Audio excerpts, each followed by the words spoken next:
नमस्कार साथियों, आप लोग कैसे हैं। उम्मीद करते हैं आप लोग एकदम स्वस्थ और मस्त होंगे। केंद्रीय विद्यालय के प्रश्न पत्र के सीरीज में आज हम लोग हिंदी को ले रहे हैं। तो इसमें पहला प्रश्न आपके सामने है, ठा वर्ण का उच्चारण स्थान क्या है। ठा वर्ण का उच्चारण स्थान जो NBS ऑडिट असिस्टेंट में पूछा गया था। तो इसमें ठा किस में आता है। अगर हम बात करें तो ये ठा वर्ण है। चले, तो आपका प्रश्न है ठा वर्ण का उच्चारण स्थान क्या है।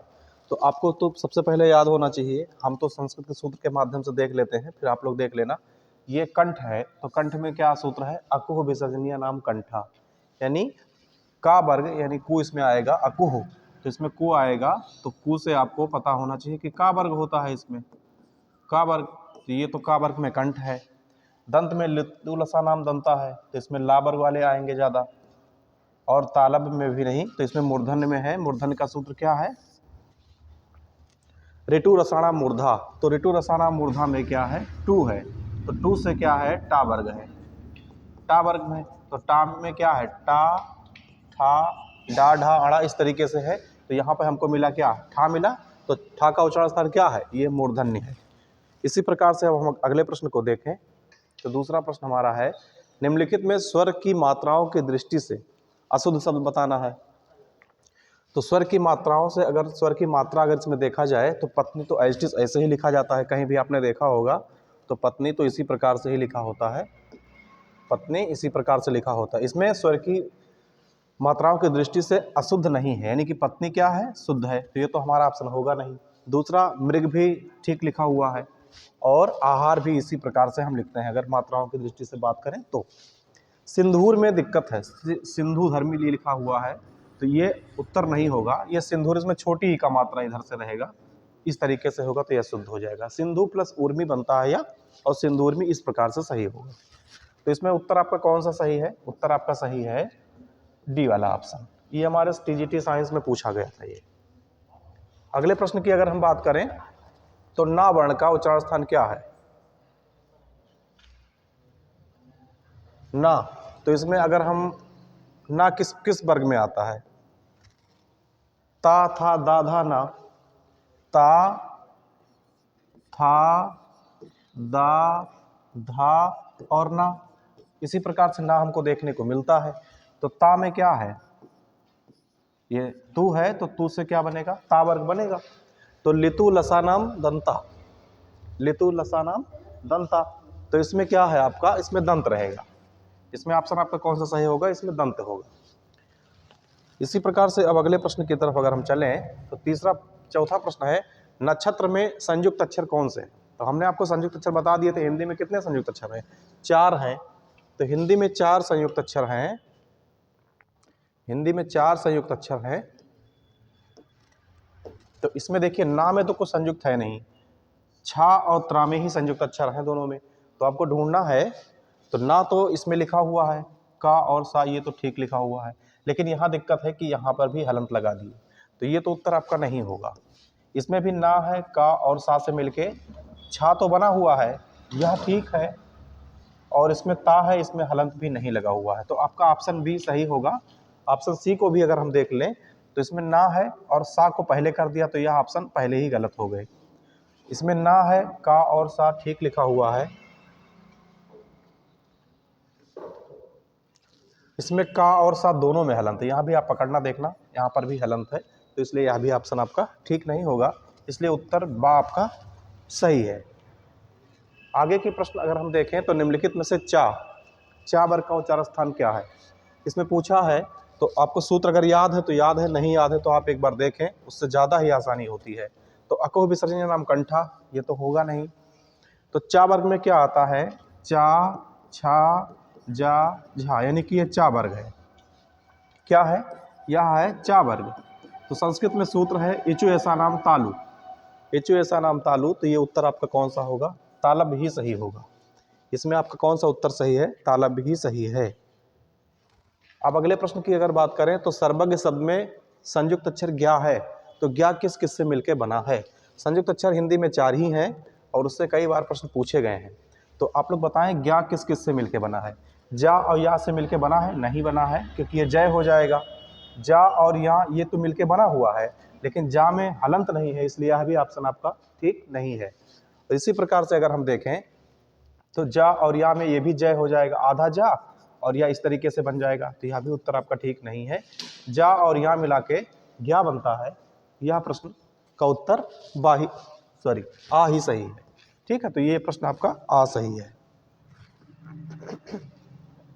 वर्ण और उच्चारण स्थान की दृष्टि से निम्नलिखित में से असंगत युग्म है।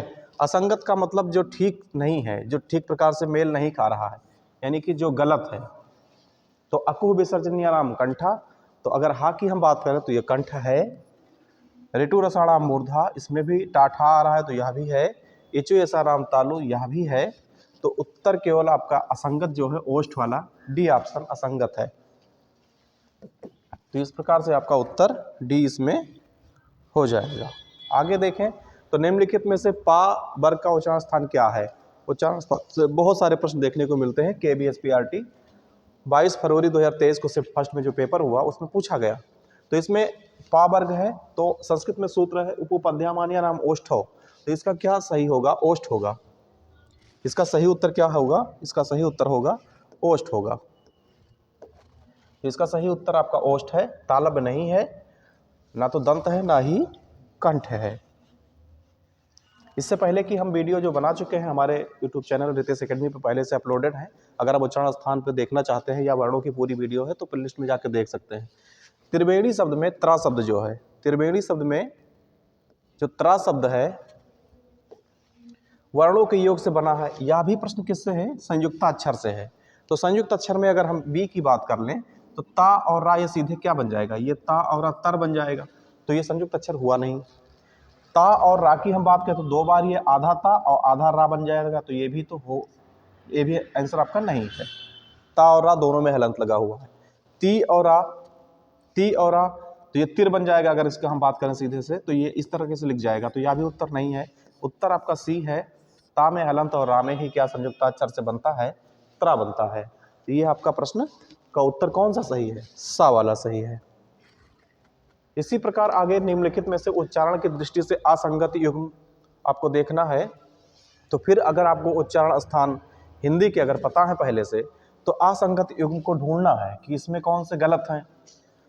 तो अगर हम पहले लितु लसा नाम दंता, क्या यह सही है। इचु ऐसा नाम तालु, ये तो ठीक है, यह संगत नहीं है। इचु ऐसा नाम तालु, यानी ऑप्शन सी जो है यही उत्तर आपका इसमें असंगत नहीं है। बाकी अकुह विसर्जनीय नाम कंठा, तो अकुह विसर्जनीय नाम कंठा अगर हम बात कर लें संस्कृत के हिसाब से, अकुह विसर्जनीय नाम कंठा, ठीक है। तो इसमें देखें विसर्जनीय नाम कंठा, तो कु से क्या है आपका का वर्ग है, का वर्ग है, और का वर्ग में ही आपके आएंगे का, खा, गा और घा, तो घा इसमें मिल रहा है, तो यह भी ठीक है। और ये अगर हम पा की बात करें तो पा में क्या आता है, पा, फा, बा, भा और माँ, तो इसमें भी हमको बा मिला देखने को।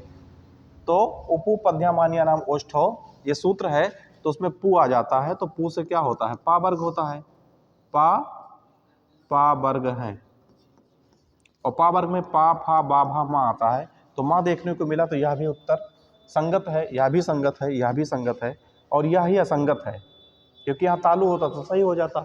इससे मूर्धन लिखा हुआ, तो असंगत इनमें कौन सा है, ऑप्शन सी। 11 नंबर प्रश्न में देखें, संयुक्ताक्षर से फिर प्रश्न पूछा गया है कि छा वर्ण किन वर्णों के संयोग से बना है। निम्नलिखित विकल्पों में से सही विकल्प की पहचान करें। तो ये कच्छा वाला छा है, कच्छा वाला छा है, ये प्रश्न विरोधाभास है, इसमें कोई भी ऑप्शन सही नहीं लग रहा है। ये प्रश्न विरोधाभास है, इसको आयोग ने किसको सही माना नहीं पता है, लेकिन इसका उत्तर ये अगर इसमें का है हलंत होता और प्लस में ये वाली सा अगर होता तो ये उत्तर सही होता। तो इसमें भी ये उत्तर सही नहीं, इसमें भी सही नहीं है, इसमें कोई भी उत्तर सही नहीं है। KBSPRT NER में 2017 में प्रश्न पूछे गए थे। ढा वर्ण किस वर्ग का है, दिए गए विकल्पों में से सही विकल्प छांटना। तो ढा, टा ठा डा ढा, और इसी प्रकार से तो आएगा। तो टा वर्ग में है, ये वहाँ लिखा हुआ है, ये वर्ग ही ढूंढना है। तो बिल्कुल सिंपल सा है। इसमें देखिए का वर्ग में है तो का वर्ग में क्या क्या आएंगे? का वर्ग में का, खा, गा, घा, या, का खा गा घा या। ऐसे चा वर्ग में चा छा जा जाना, तो ये आता है। और हमको पता करना है कि टा वर्ग में यह भी नहीं है, और पा वर्ग में अभी हमने लिखा ही था, पा, फा, बा, भा और मा। चा में भी देख लो, चा, छा, जा, झा, या, इस तरीके से आता है। अगर हम इसी प्रकार से टा वर्ग की बात करें तो टा ठा, देखिए ठा टा ठा डा, तो इसमें टा वर्ग में ही है आपका, है किसमें? टा वर्ग में है। यह किसमें है? टा वर्ग में। DSSB DSSB TGT में इंग्लिश में पूछे गए प्रश्न है ये। आगे अगर भाषा की सबसे छोटी इकाई की पहचान विकल्पों के आधार पर करना है तो सबसे पहला वाला विकल्प ही सही है, सबसे पहला वाला विकल्प ही आपका सही होगा। देखिए इसमें ध्वनि क्या होती है? भाषा की सबसे छोटी इकाई होती है, क्योंकि ध्वनि का मतलब क्या है? वर्ण है, अक्षर है, इससे और छोटा नहीं हो सकता है। और पूछा ही सबसे छोटी इकाई पूछा गया है। शब्द की अगर बात करें तो शब्द कई वर्णों से मिलकर बनेगा, तभी तो शब्द बनेंगे। और उसके बाद में वाक्य कई शब्दों से मिला के फिर वाक्य बन जाएगा। और अनुच्छेद तो पैराग्राफ होते ही, बहुत सारे वाक्य मिला करके ही पैराग्राफ का निर्माण होगा। तो इसलिए आपका उत्तर पहला ऑप्शन ही ध्वनि सही होगा। क्या वर्ण किन वर्णों के संयोग से बना है, निम्नलिखित में से पहचान करिए। आपके संयोक्ता अक्षर से काफी प्रश्न देखने को मिलते हैं, तो ज्ञा किससे मिलके बना है? जा और या से मिलके बना है। फिर भी हम चारों विकल्पों को देखेंगे एक बार। जो सही है वो तो यही है, जा और यहाँ से मिलके बना है। अगर हम इसकी बात करें तो ये जा और इसको अगर हम संयुक्त करेंगे तो जन्य बन जाएगा, जो कि हमको ज्ञा देखने को नहीं मिल रहा है। जा और या को भी अगर हम संयोजित करेंगे तो जा और या जय बन जाएगा। इस प्रकार से यह भी उत्तर सही नहीं है। और जा और या इस प्रकार से करेंगे तो ये बन जाएगा, क्योंकि इसमें हलंत नहीं है। तो हलंत के साथ में हमारा जा और या यहीं पर है, इसलिए उत्तर हमारा पहला ही सही होगा। 15 नंबर प्रश्न है पा। पा किस तरह की ध्वनि है? नीचे दिए गए विकल्पों में से सही विकल्प का चयन करिए। तो इसमें पा को पूछा गया है संस्कृत में, अभी हमने सूत्र बताया उपपद्यामान्य नाम ओष्ठो है, तो इसमें आपका ओष्ठ ही सही होगा, क्योंकि उस सूत्र में क्या है? पू है, तो पू से क्या होगा? पा वर्ग होगा। पू से क्या बनेगा? पा वर्ग बनेगा। तो पा वर्ग में ही ओष्ठ आएगा। तो किस तरह की ध्वनि है, उच्चारण स्थान ना पूछ करके ध्वनि ही पूछ देते हैं, तो ये भी उत्तर आपका सही है। मूर्धन्य वाला नहीं ठीक है, और तालब का भी नहीं है, और ये भी नहीं है। इसके एक ही विकल्पों को हमने बताया, तो अब आपको पहले से थोड़ा सा पता चल गया होगा। यदि इसके बाद भी अगर कोई समस्या आपको नजर आती है तो इसके उच्चारण स्थान के वीडियो हमारे चैनल पे, रितेश एकेडमी वाले चैनल, इसी चैनल पे पड़ा हुआ, उस पर आप जाके देखें, और उसके बाद में आपका एक भी प्रश्न गलत नहीं होगा। इसी प्रकार से 16 नंबर प्रश्न की अगर हम बात करें, किसी स्वर की सहायता से उच्चारित होने वाले वर्ण क्या कहलाते हैं? निम्नलिखित विकल्पों में से उपयुक्त विकल्प का पहचान कीजिए। तो हमने पहले ही बताया, किसी स्वर की सहायता से जो बोले जाते हैं उनको व्यंजन कहा जाता है। स्वरों की सहायता से बोले जाने वाले क्या कहलाते हैं? व्यंजन। जो स्वरों की सहायता से बोले जाते हैं वो व्यंजन कहलाते हैं, और जो स्वयं से बोले जाते हैं, अपने आप से बोले जाते हैं, वह स्वर कहलाते हैं। तो पहचान करना था व्यंजन, तो आपका उत्तर यही सही है। विसर्ग इसमें नहीं है, ना तो महाप्राण है और ना ही अनुस्वार है। हिंदी में आप बताएं कि हिंदी में विसर्गों की संख्या कितनी होती है? कमेंट करके बताओ, हिंदी में विसर्गों की संख्या कितनी होती है? महाप्राण किसे कहते हैं और अनुस्वार किसे कहते हैं? या आप बता दीजिए कि अनुस्वार की संख्या कितनी है हिंदी में? अल्पप्राण, महाप्राण दो हैं। अभी इसका प्रश्न भी इनको देखने को मिलेंगे, ये बदलिए सर। चलिए अगला प्रश्न है, निम्नलिखित में से संयुक्त व्यंजन कौन कौन से हैं? तो संयुक्त व्यंजन या संयुक्त अक्षर आपने पहले से ही पढ़ा है। तो संयुक्त अक्षर में अगर हम देखें तो ये तो संयुक्त है नहीं, सीधे लिखा हुआ है, और ये सा भी आपको सीधे लिखा हुआ है, और ये छा केवल क्या है? ये संयुक्त अक्षर है। किससे मिलके बना है? छा, का और प्लस सा से मिलके बना हुआ है।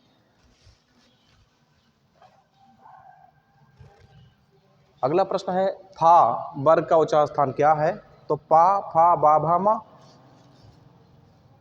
तो उपपद्यामानिया नाम ओष्ठो सूत्र हमने बताया ही था, तो इसका उच्चारण स्थान क्या है? ओष्ठ है। इसका उच्चारण स्थान क्या है? ओष्ठ है, क्योंकि ये पा वर्ग में है। तो पा वर्ग में क्या आता है? पा फा बा भा और मा। तो इसमें दूसरा फा ही तो पूछा है, तो पा वर्ग का उच्चारण स्थान क्या होता है? ओष्ठ होता है। तो इसलिए आपका उत्तर सही है, उत्तर डी ही सही है। अनुनासिक व्यंजन कौन कौन से होते हैं? इसमें अगला प्रश्न है अनुनासिक व्यंजन कौन कौन से होते हैं? तो वर्ग के प्रथमाक्षर है, वर्ग का तृतीय अक्षर है, या वर्ग का चौथा अक्षर है, या वर्ग का पंचमा अक्षर है।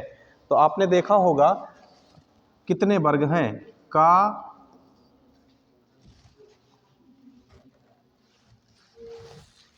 एक मिनट रुको, पेन लेने दीजिए। इसमें का, कु, चू, टू, पू इसी प्रकार से हैं। एक को अगर हम लिख रहे हैं, इसमें का, खा, गा, घा और या, इसी प्रकार से चा में लिख दीजिए। तो ये प्रथमा अक्षर, ये द्वितीय अक्षर, ये तृतीय अक्षर, ये चौथा अक्षर, ये पंचमा अक्षर हैं। इधर लास्ट में जो आएंगे पंचमा अक्षर होंगे, तो पंचमा अक्षर क्या होते हैं? पंचमा अक्षर क्या होते हैं? ये अनुनासिक व्यंजन होते हैं, जो नासिक वर्ण कहलाते हैं, नाक की सहायता से बोले जाते हैं। तो का, खा, गा, घा, या, चा, छा, जा, झा, इस प्रकार से जो पंचमा अक्षर होगा वो क्या होगा आपका?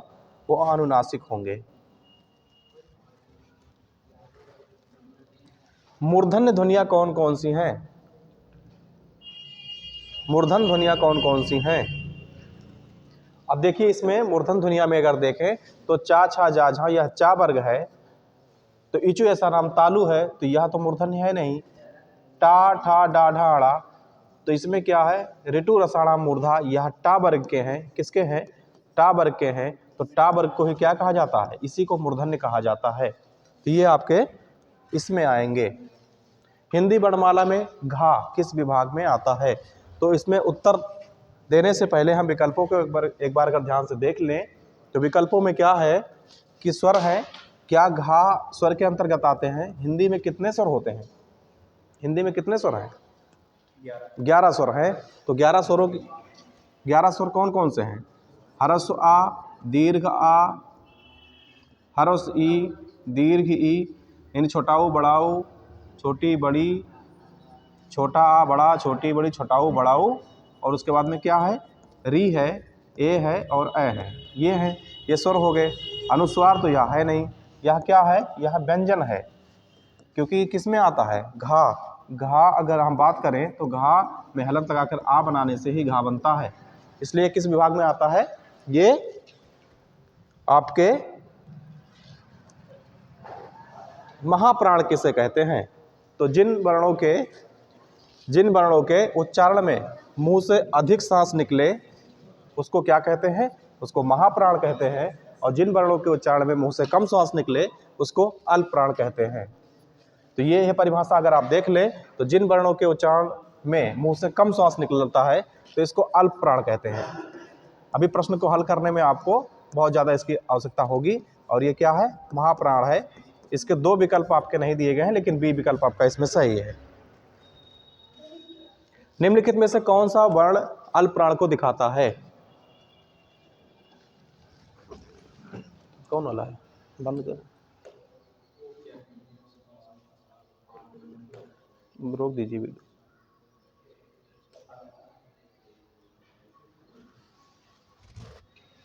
इसका बताइए कौन सा अल्प प्राण है? अभी हमने आप तो ये देखिए परिभाषा इसका यही था, महाप्राण और अल्प प्राण।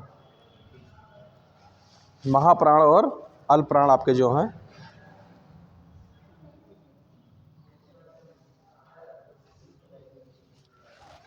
तो इसमें है पहला, तीसरा, पांचवा। अल्प प्राण में क्या है? पहला, तीसरा, पांचवा। तो अल्प प्राण की अगर हम बात करें तो पहला, तीसरा और पांचवा ये अल्प प्राण होंगे।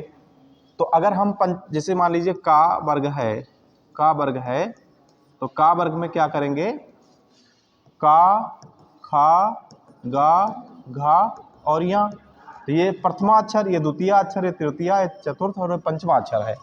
अगर इसी प्रकार से हम बात कर लें तो इसको 1, 2, 3, 4, इसको 5 कहते हैं। तो अगर अल्प प्राण है तो 1 3 5, यानी कि एक ये अल्प प्राण होगा, ये अल्प प्राण होगा और ये अल्प प्राण होगा। तो जो बचे हुए 2 और 4 हैं, क्या 2 और 4 क्या होंगे? ये महाप्राण होंगे। 2 और 4 क्या होंगे? यह महाप्राण होंगे। तो इसमें अब उत्तर हमको देना है। कह रहा है कि निम्नलिखित में से अल्प प्राण किसको दिखाता है? ये पंचमाक्षर यही तो है, तो इसी को तो दिखाएगा।